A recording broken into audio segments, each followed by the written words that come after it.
నమస్కారం. తీర్థయాత్ర కార్యక్రమానికి స్వాగతం.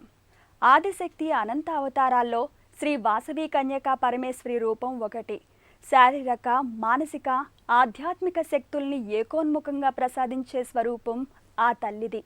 దుర్గాదేవి అవతారంగా సంభావింపబడుతున్న ఆ జగన్మాత కన్యకా పరమేశ్వరిగా అవతరించింది.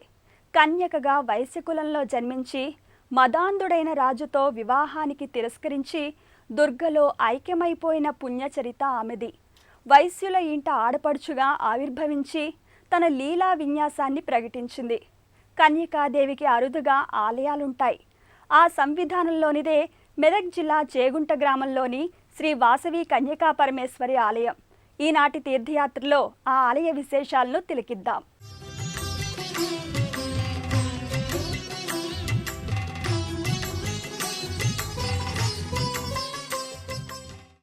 సకల సృష్టికి శక్తి స్వరూపిణి ఆదిశక్తి అనేక స్వరూపాలుగా అభివ్యక్తమైంది. ప్రతి శక్తికి నిర్దిష్ట రూపం, ప్రత్యేక శక్తియుక్తులు అనుసంధానమై ఉంటాయి. ఆ శక్తి సమాహారంలోని దివ్య స్వరూపిణి శ్రీ వాసవి కన్యకా పరమేశ్వరి. తెలంగాణ రాష్ట్రంలోని సుప్రసిద్ధమైన కన్యకా పరమేశ్వరి దేవి ఆలయాల్లోకెల్లా చేగుంటలోని శ్రీ కన్యకాదేవి ఆలయం పేరెన్నికగన్నది. సువిశాలమైన లోగిలిలో అద్భుత శిల్ప కళా సౌందర్య శోభతో ఈ ఆలయం అలరారుతోంది. ప్రధాన ఆలయ ప్రవేశ ద్వారంపై మధ్యలో వాసవీమాత భాసిల్లుతోంది.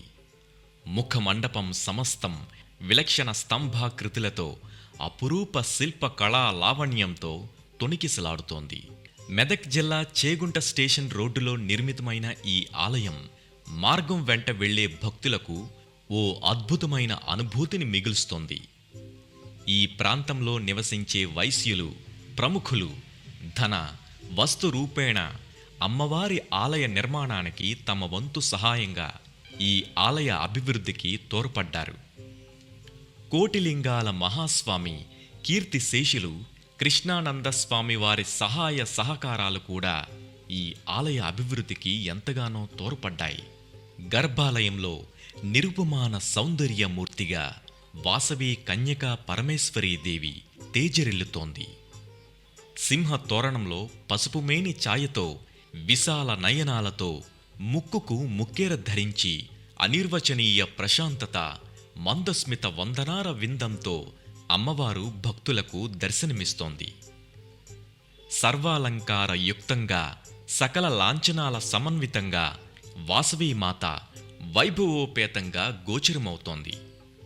పట్టు వస్త్రాల్ని ధరించి పుష్పాలంకృతగా భక్తుల పాలిట ఆపద్బాంధువుగా మూర్తీభవించి ఉంటోంది.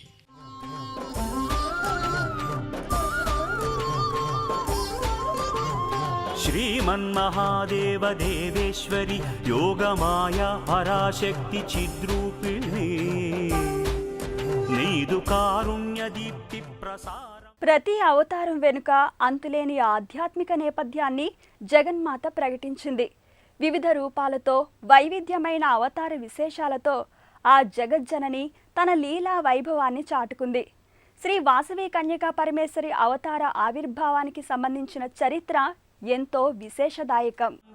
జ్యేష్ఠశైలంబునన్ వైశ్యవంశంబునన్ దివ్యలీలావతారంబునే దాల్చి వైశ్య ప్రజానాథుడైనట్టి కౌసుంభ శ్రేష్టాత్మజామూర్తివై జ్ఞానసంధాత్రివై గేయ చారిత్రివై సుప్రజానేత్రివై దౌష్ట్య విధ్వంసకోదగ్ర సత్యాగ్రహాదిత్య కోజ్యన్మహాయజ్ఞ గాయత్రివై.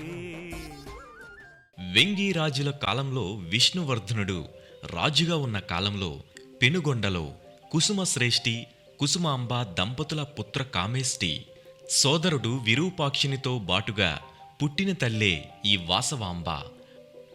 ఈ వాసవాంబ కళల్లో రాణించింది. గురువుగారైన భాస్కరాచార్య గారి ఆశీస్సులతో సంగీత సాహిత్యం అలవర్చుకుంది. వెంగి చాళుక్యరాజైన విష్ణువర్ధనుడు ఒకసారి పెనుగొండకు వచ్చినప్పుడు వాసవాంబను చూసి మోహించి ఆమెనే వివాహమాడేందుకు పట్టుబడ్డాడు. వాసవి తండ్రి కుసుమశ్రేష్ఠిపై ఒత్తిడి తెచ్చాడు. తమ కులాచారం వదులుకోలేని తండ్రి ఎంతో విచారం చెందాడు. వాసవి కన్యకగానే ఉండిపోవడానికి నిశ్చయించుకుంది. నిరాకరణ సహించలేని రాజు దండయాత్ర చేశాడు. సామ, దాన, భేద, దండోపాయాలతో రాజుని ఆర్యవైశ్య కులగోత్రికులు నిలువరించి చూశారు.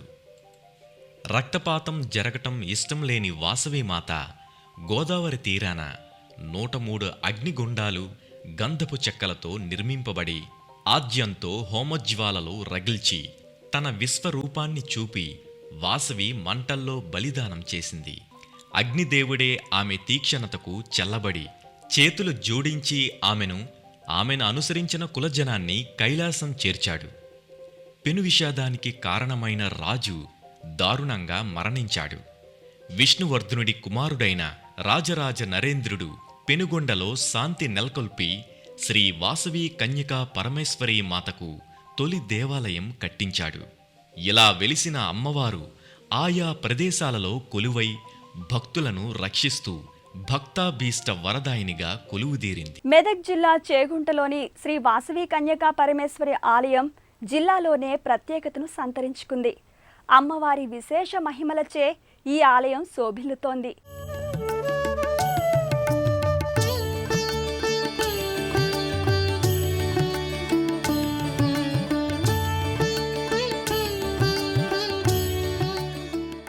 చేగుంట స్టేషన్ రోడ్డులో ఉన్న వాసవి కన్యకా పరమేశ్వరి ఆలయానికి సమీప దూరంలో పరమ పావనమైన పవిత్రమైన గోశాల నెలకొని ఉంది.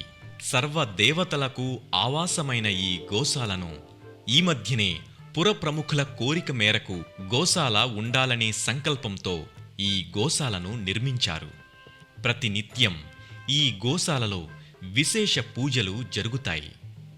గోమాత మన భారతీయుల ఆరాధ్య దైవం. గోవే లేకుంటే యజ్ఞయాగాది క్రతువులు లేవు, అభిషేక పరంపర లేదు. గోవు ఎక్కడ ఉంటే అక్కడ సమస్త సిరి సంపదలు, సుఖ సంతోషాలు వెల్లివిరుస్తాయి. వేదం గోమాత వైభవాన్ని, గోమాత విశిష్టతను స్పష్టంగా విశదపరిచింది. అలాంటి గోశాల నిర్మించుకున్న ఇక్కడి భక్తులు భాగ్యవంతులు. నిత్యం గోమాత ధూళిలో వీరి జీవితాలు పరమ పావనమవుతున్నాయి. ఇక్కడికి కొద్ది దూరంలో భయాలను దూరం చేసే అభయాంజనేయ స్వామి సన్నిధి ఉంది. ఆ స్వామి పేరు జపించినంత మాత్రం చేతనే చీడ పీడలు తొలగిపోతాయి. అటువంటి రామభక్త పారాయణుడు ఈ లోగిలిలో కొలువై భక్తుల కోర్కెలను నెరవేరుస్తున్నాడు. తదనంతరం భక్తులకు ఇక్కడే గ్రామ దేవతైన అమ్మవారి మందిరం కనిపిస్తుంటోంది. ఎందరో భక్తులు అమ్మవారి విశేష కృపచేత తమ కష్టాలను తొలగించుకుని తన్మయ భరితులవుతున్నారు. ఆ జగన్మాత శ్రీ వాసవి కన్యకా పరమేశ్వరిగా ఈ ఆలయ గర్భాలయంలో సకల కళా శోభితంగా అలరారుతోంది. ఆర్య వైశ్యుల ఆరాధ్యమూర్తిగా సకల భక్తులకు కొంగు బంగారమై శ్రీ వాసవి కన్యకా పరమేశ్వరీదేవి అలరారుతోంది. ఈ ఆలయంలో అమ్మవారి మూలమూర్తికి క్రింది భాగాన ఉత్సవ విగ్రహం ఉంటుంది.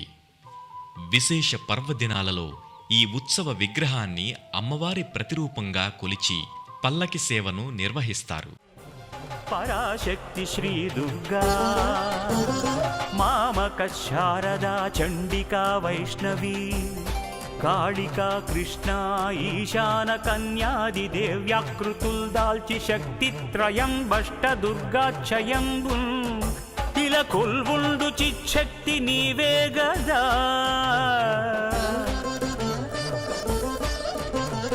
విశ్వసృష్టి స్థితి ధ్వంసకారీ జగన్మూల శక్తి మహామాయా, నీ స్వరూపంబు నీ దివ్యతత్వంబు లీలా మహాత్మ్యంబు వర్ణింపనేనెంత వాడన్.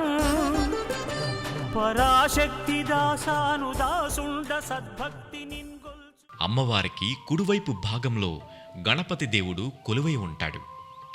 భక్తుల విఘ్నాలను నివారిస్తూ తన ధర్మానికై వచ్చే భక్తులకు ఎటువంటి విఘ్నాలను కలగకుండా కాపాడుతుంటాడు.